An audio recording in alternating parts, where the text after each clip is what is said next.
제가 담당했던 사건 중에는 전치 2주 진단인데 이상을 요구한 경우도 있었고요. 또 어떤 사건은 피해자가 크게 다치기는 했지만 가해자의 상황을 고려해서 선에서 합의된 적도 있었습니다.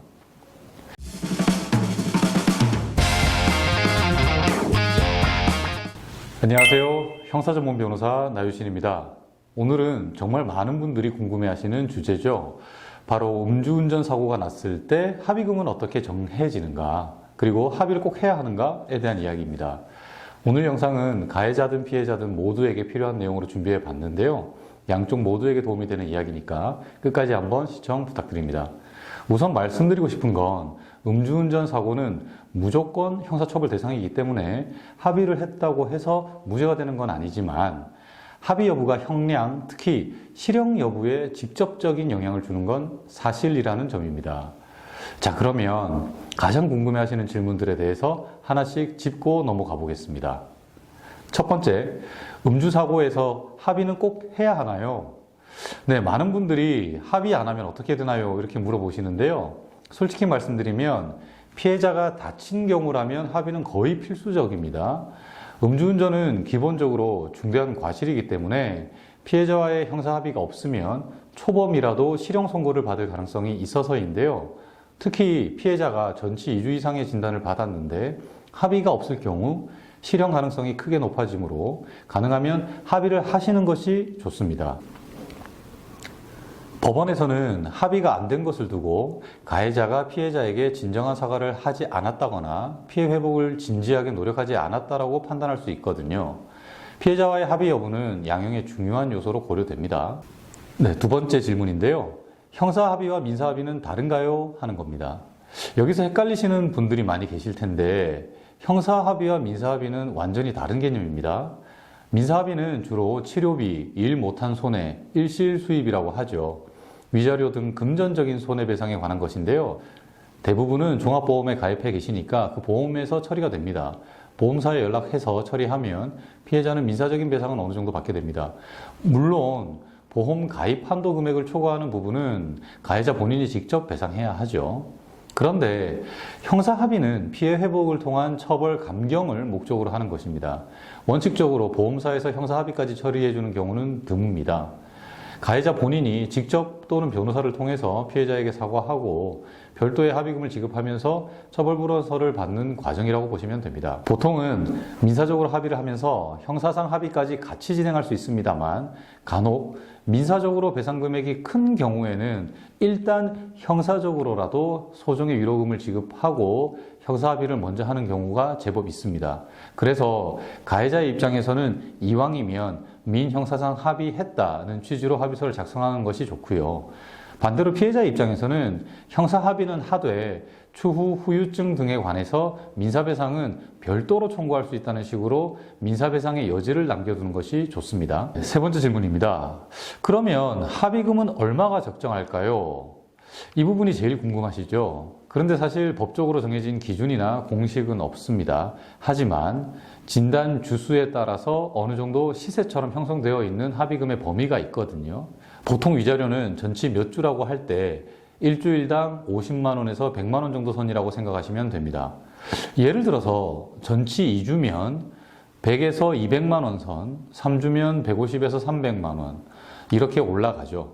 하지만 이건 어디까지나 대략적인 기준이고요. 사고 경위, 피해 정도, 피해자의 연령, 직업, 후유증 정도, 사고 발생 지역 등에 따라 차이가 있습니다. 또 여기에는 치료비나 일실 수입 같은 실제 발생한 피해 금액이 포함된 것이 아닙니다. 실제 피해 금액은 별도로 산정하게 되죠. 그리고 가해자의 음주 전과 여부도 합의금 산정에 영향을 미칩니다. 자신의 전과를 피해자에게 다 알릴 필요는 당연히 없습니다만 가해자의 입장에서 보면 초범인지 음주 전과가 많은지 여부에 따라서 피해자와 합의가 얼마나 절박한지가 다르기 때문에 합의금 산정에 영향을 미친다는 겁니다. 제가 담당했던 사건 중에는 전치 2주 진단인데 500만 원 이상을 요구한 경우도 있었고요. 또 어떤 사건은 피해자가 크게 다치기는 했지만 가해자의 상황을 고려해서 300만 원 선에서 합의된 적도 있었습니다. 합의금은 결국 양쪽의 합의 과정이기 때문에 고정된 숫자보다는 상호 이해와 설득이 중요합니다. 따라서 가해자의 입장에서는 처음부터 너무 낮은 금액을 제시하기보다는 진정성 있게 상황을 설명하고 여유가 된다면 먼저 양해를 구하면서 구체적인 액수를 제시하시는 게 좋고요. 반대로 피해자 입장에서는 가해자가 별로 재산이 없어 보이는 경우라면 굳이 소송까지 가기보다는 현실적으로 빨리 받아낼 수 있는 수준에서 타협하는 것도 나쁘지는 않습니다. 네 번째 질문인데요. 피해자 연락은 언제 어떻게 해야 하나요? 라는 겁니다. 이 가해자 입장에선 사고 직후 피해자에게 바로 연락해서 빨리 합의를 보고 싶을 겁니다. 그러나 경찰은 합의 과정에서 피해자가 부당하게 압박을 받을 수 있다는 우려나 피해자가 원하지 않는데에도 개인정보가 유출될 수 있다는 문제 때문에 피해자의 연락처를 바로 알려주지는 않습니다.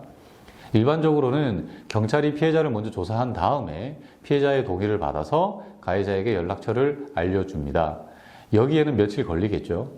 피해자의 연락처를 받으면 우선 문자 메시지나 전화로 정중하게 사과하는 것이 제일 중요합니다. 처음부터 합의금 이야기를 꺼내는 것은 좋지 않죠. 그러고 나서 변호사가 중간에서 연락을 대신 하는 게 좋습니다. 아무래도 사건 당사자가 직접 연락을 주고받다 보면 감정적으로 대립하는 일이 자주 발생하거든요. 이게 피해자의 입장에서도 그렇지만 가해자 입장에서도 감정이 상할 때가 있습니다. 그리고 변호사가 피해자 측에게도 유사한 상황에서 대략적인 합의 기준과 절차가 어땠다라는 것을 설명해 드릴 수도 있으니까요. 이왕이면 변호사를 통해서 합의금에 협의를 하시는 게 좋습니다. 다섯 번째, 합의서는 썼는데 돈은 나중에 줘도 될까요? 라는 겁니다. 실무적으로는 합의서만 먼저 작성받고 돈을 나중에 주는 것은 거의 불가능합니다. 대부분 피해자들은 합의금을 받고 합의서를 작성하겠다라고 당연히 그렇게 말씀하시거든요. 반면에 가해자의 입장에서는 합의금까지 줬는데 합의서를 못 받으면 어떡하나 하는 또 걱정이 당연히 듭니다. 그래서 합의금과 합의서는 서로 동시에 주고받는 것이 좋습니다. 합의서 문안을 서로 정확하게 확인하고 피해자가 도장을 찍고 신분증 복사할 준비까지 한 상태에서 가해자가 합의금을 송금을 하면 합의서의 도장을 받고 신분증 사본을 첨부해서 가해자에게 교부하면 되죠. 그런데 이게 당사자들이 직접 하기에는 어려우니까 변호사를 통해서 하면 서로 간에 안전하게 합의를 맞출 수 있다는 겁니다. 합의금이 커서 일시불로 지급하기 어려운 경우도 있는데요. 이런 예외적인 경우에는 할부 합의를 하기도 합니다. 다만 이것은 잘 추천하지는 않습니다. 만일 피해자 측이 가해자의 사정을 봐주어서 할부 합의나 외상 합의를 하실 경우에는 그 내용을 합의서에 기재해 두는 것이 좋습니다. 만일 가해자가 약속한 돈을 안 주면 피해자는 합의 의사를 철회한다는 내용을 포함해서 엄벌 탄원서를 제출할 수도 있죠. 여섯 번째로, 합의가 안 되면 공탁을 걸어도 도움이 될까요? 하는 질문인데요. 나는 합의를 하고 싶은데 상대방이 아예 받아주지를 않네요. 이런 경우도 많이 있어요. 그런 경우에는 형사공탁이라는 절차를 고려해 볼 수 있습니다. 형사공탁은 수사 단계에서는 불가능하고요. 재판에 넘어갔을 때 법원 단계에서 가능합니다.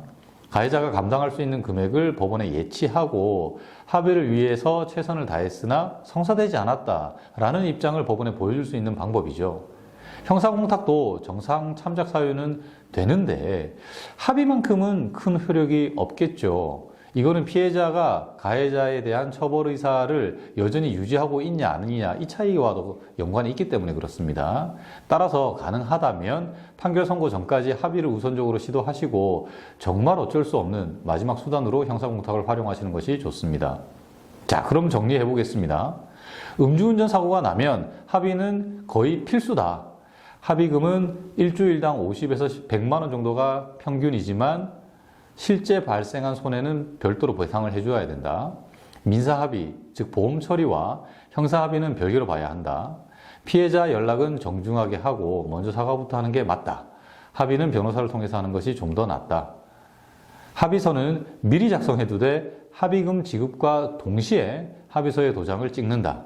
신분증 사본을 반드시 첨부해야 한다. 만일 합의가 어렵다면 형사공탁이라는 대안도 있다. 사고가 난 이후에는 신속하고 진전성 있는 대응이 피해자에게도 가해자 본인에게도 최선의 길이라는 걸 잊지 마시길 바랍니다. 혹시 음주운전 사고로 형사 절차가 진행 중이시라면 꼭 전문가의 도움을 받으시길 권해드립니다. 이 영상이 도움이 되셨다면 좋아요, 구독 부탁드리고요. 질문 있으시면 댓글로 남겨주세요. 최대한 답변을 드리겠습니다. 감사합니다.